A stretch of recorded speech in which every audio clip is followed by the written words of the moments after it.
Esse é o canal Arquivo Cabuloso. Seja muito bem-vindo. Se você não é inscrito no canal, peço que se inscreva e ative o sininho de notificação. Não custa nada e você vai estar ajudando muito e fazendo parte da família cabulosa. Se você é cabuloso ou cabulosa, seja muito bem-vindo. Não se esqueça de deixar um like ou dislike. Meu nome é Thiago Lucindo e tenho uma história muito perturbadora para contar para vocês. Eu trabalho como motorista de aplicativo há alguns anos e já vivi situações estranhas dentro do meu carro. Passageiros bêbados, agressivos, chorando, rindo sozinhos. Gente que parecia fugir de algo ou que estava apenas perdida. Mas nenhuma dessas situações jamais se comparou àquela noite.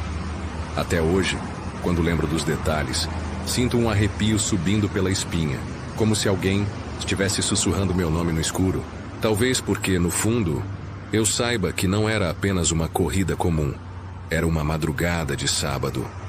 As ruas de São Paulo estavam mais silenciosas do que o habitual, com aquela garoa fina típica da cidade refletindo os postes nas poças de água. Eu estava quase encerrando meu turno. O relógio no painel marcava 2h37 da manhã quando o aplicativo apitou. O ponto de embarque era em frente a uma padaria 24 horas, numa rua secundária do centro. Hesitei em aceitar, já que estava cansado, mas algo me fez clicar no botão verde. Cheguei rápido ao local. Estacionei em frente à padaria e olhei ao redor. Não vi ninguém. Foi então que, de repente, um rapaz surgiu da esquina. Jovem, devia ter pouco mais de 20 e poucos anos. Vestia roupas simples, uma jaqueta preta, calça jeans e tênis. Estava sorrindo. Um sorriso aberto demais para aquela hora. Abriu a porta de trás com um gesto animado e entrou. "Boa noite, chefe", disse, como se fôssemos velhos amigos. "Boa noite", respondi, surpreso com a energia dele naquela hora. "Para onde vamos?" É um lugar meio fora do caminho, mas não se preocupe. Preciso chegar, é importante. A cerimônia não acontece sem a minha presença." Achei curioso o jeito como ele falou, mas não questionei. Digitei o endereço no GPS e comecei a dirigir. Era uma região afastada, quase nos limites da cidade, onde começam aqueles bairros antigos, com ruas mal iluminadas e construções de outra época. O rapaz se acomodou no banco traseiro e começou a conversar como se estivéssemos numa viagem de amigos. Falava de tudo: música, futebol, filmes. Ria de suas próprias piadas, e o tom era sempre alegre. Mas de vez em quando, havia pausas estranhas, longos silêncios, durante os quais eu sentia os olhos dele fixos na minha nuca. Bastava eu olhar pelo retrovisor para perceber que estava, de fato, me encarando. Não havia malícia, mas algo naquilo me deixava desconfortável. "O senhor trabalha há muito tempo com isso?" perguntou em certo momento. "Uns 3 anos já", respondi. "E você faz o que da vida?" Ele riu. No momento nada. Mas posso dizer que estou indo para o meu maior compromisso.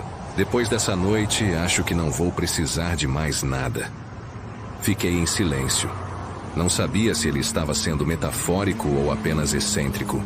A cada frase que dizia, parecia brincar com palavras, como se houvesse um significado oculto que eu não conseguia entender.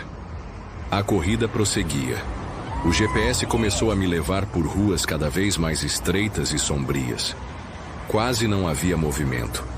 De vez em quando passava por becos desertos ou casas antigas, com muros altos e portões enferrujados. A garoa se intensificava, e o limpador de para-brisa fazia um som monótono, quase hipnótico. "Sabe, motorista", ele começou em tom mais baixo. "É engraçado como a gente passa a vida inteira correndo atrás de coisas. Dinheiro, sucesso, amores. Mas no final, tudo o que importa é ter quem esteja presente no nosso último momento." Murmurei sem jeito, tentando não parecer incomodado. Ele sorriu outra vez e continuou olhando pela janela, como se falasse para si mesmo. O rádio estava desligado e o silêncio entre nós começou a pesar. Ocasionalmente ele cantarolava, baixinho, alguma melodia que eu não reconhecia. Depois de uns 20 minutos, notei que o endereço de destino era uma rua que eu não conhecia. O bairro parecia abandonado, sem iluminação pública, apenas algumas casas antigas e galpões velhos. A cada curva, o sinal de GPS ficava mais fraco. Eu começava a me sentir inquieto. É por aqui mesmo, disse ele animado quando estávamos quase chegando. Falta pouco. Continuei dirigindo devagar, atento à tela do celular que tremia com o mapa instável. Até que finalmente o aplicativo indicou o ponto final. Era em frente a um portão de ferro enorme, de estilo antigo, enferrujado, com colunas de pedra ao lado. Acima do portão lia-se em letras quase apagadas: Cemitério Municipal da Consolação. Fiquei gelado. Virei para trás, esperando que ele risse e dissesse que era uma brincadeira. Mas o rapaz apenas sorriu ainda mais, como se fosse o lugar mais natural do mundo. Pode me deixar aqui. Já estou em casa. Olhei para o portão fechado, para as ruas desertas, para o relógio marcando quase 3:30 da manhã. O coração batia acelerado. Eu ia perguntar se ele tinha certeza, mas antes que pudesse falar, ele já abria a porta. Muito obrigado, motorista. A sua ajuda foi essencial. Como eu disse, a cerimônia não acontece sem a minha presença. Saiu do carro, ajeitou a jaqueta e caminhou até o portão. Para minha surpresa, este se abriu sozinho, rangendo, sem que ninguém aparecesse para destrancar.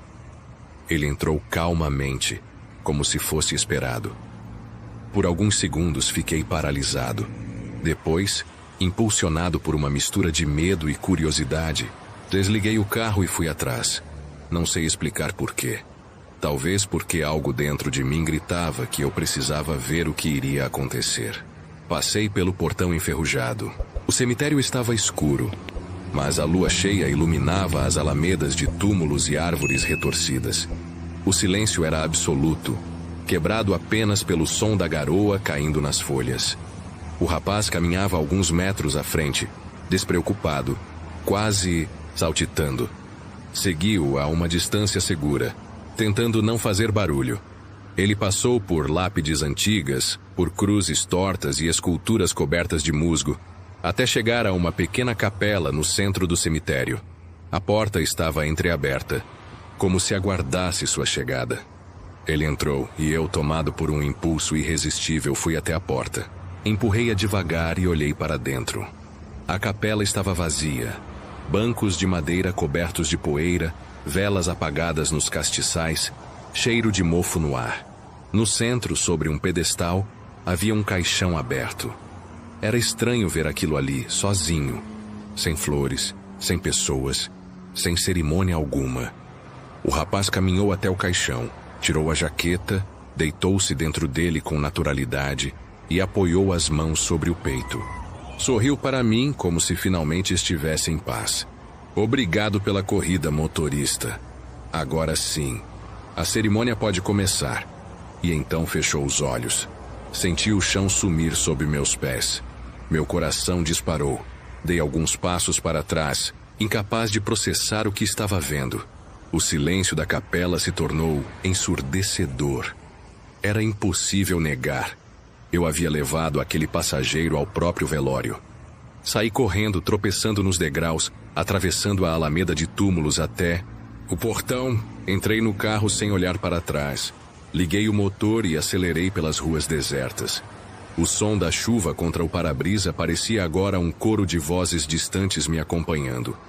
Até hoje não sei explicar o que aconteceu. O aplicativo registrou a corrida como concluída, o valor caiu na minha conta. E o histórico do passageiro desapareceu da lista, como se nunca tivesse existido. Mas todas as vezes que passo em frente a um cemitério, sinto que aquele jovem ainda está lá dentro, sorrindo à espera da próxima cerimônia. E eu, de alguma forma, fui parte dela.